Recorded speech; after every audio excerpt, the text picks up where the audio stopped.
tal? ¿Cómo están? Bienvenidos a una nueva mañana de radio. Ya estamos en el 21 de febrero del año 2020. Se nos está pasando el año a una velocidad.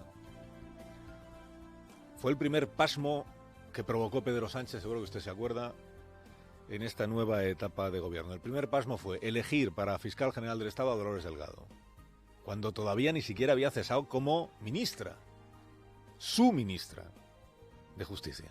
El hecho de haber desempeñado el cargo como ministra de Justicia debe entenderse no como una debilidad, sino como una fortaleza.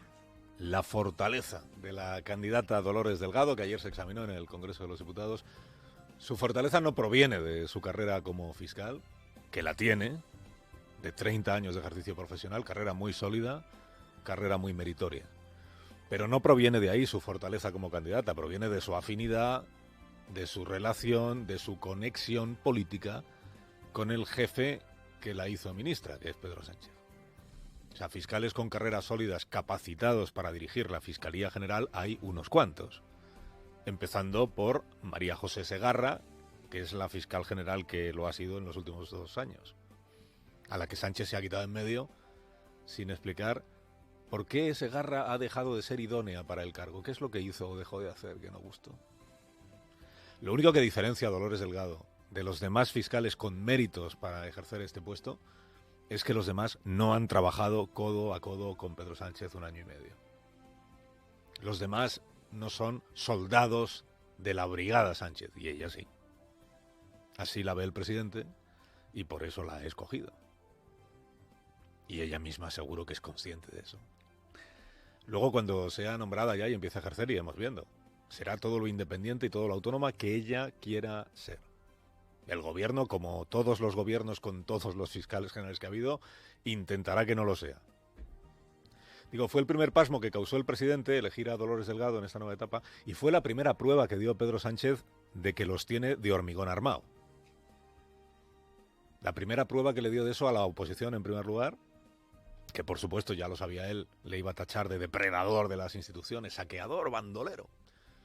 Le dio esa prueba a los comentaristas de prensa, que se quedaron perplejos ante el desparpajo presidencial. ¿Cómo sería que hasta sus palmeros más entusiastas tuvieron dificultades para sacar la cara por Sánchez sin que se les cayera la cara a ellos? Pero sobre todo, a quien le demostró el presidente lo del hormigón fue a su adjunto, el señor Iglesias, que tuvo que tragarse todo lo que tenía dicho sobre Lola Delgado e inventarse una fake news del tamaño de Galapagar.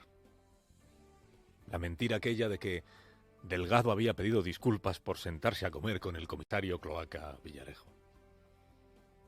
Mentira que fue repicada y cacareada por todos los publicistas de Podemos. Fake news, fake news, fake news.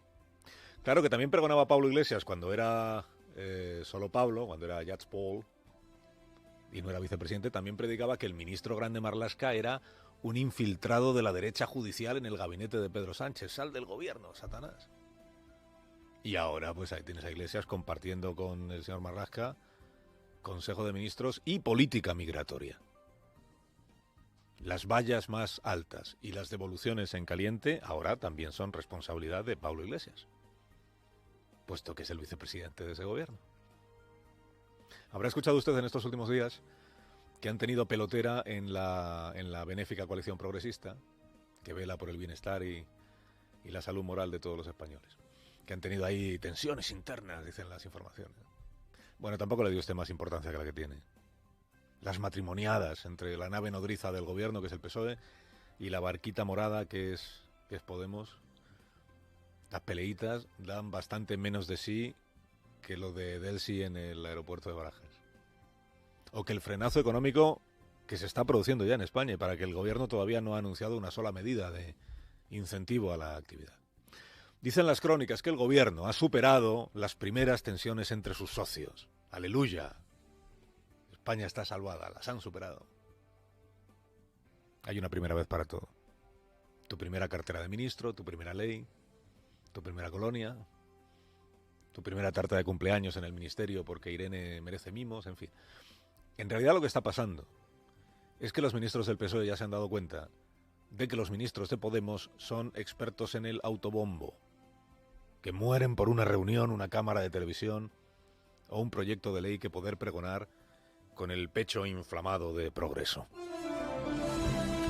Miren esto que pasó ayer en este programa. El ministro Planas, ministro de Agricultura, respondió así a la pregunta de si no sería más práctico que las organizaciones agrarias, en lugar de ir de peregrinación de ministro en ministro, tuvieran un solo interlocutor en el gobierno. El interlocutor soy yo, quiero decir, hay el 80% de las reivindicaciones de las organizaciones agrarias competen al Ministerio de Agricultura, Pesca y Alimentación.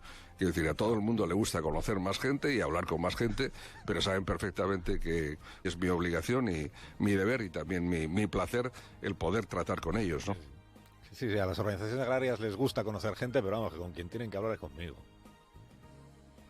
Pablo Iglesias, sabe usted que ahora acompaña a su ministra de Trabajo a todas las reuniones, también para hablar con los agrarios, no se sabe muy bien de qué, porque Agricultura corresponde a un ministerio que lo lleva el señor Planas, que es del PSOE.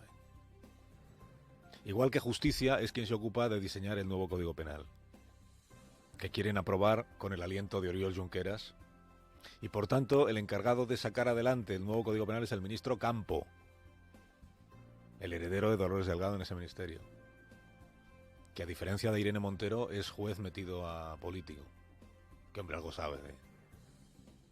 Se ha contado que en las últimas horas hubo tensión entre Podemos y el PSOE, porque la ministra de los vídeos, la señora Montero, de Igualdad, Montero la de Podemos, no la del PSOE, exige que su ley sobre las libertades sexuales se presente el 8 de marzo, que es el Día de la Mujer, o antes de ese día. Y que el sector PSOE del gobierno, o sea, el Ministerio de Justicia, le estaba diciendo que eche un poquito el freno porque esa ley supone cambiar el Código Penal y lo del Código Penal lo lleva el Ministerio de Justicia. Versión oficial, que el disgusto era por la fecha en la que se anuncie ese proyecto de ley.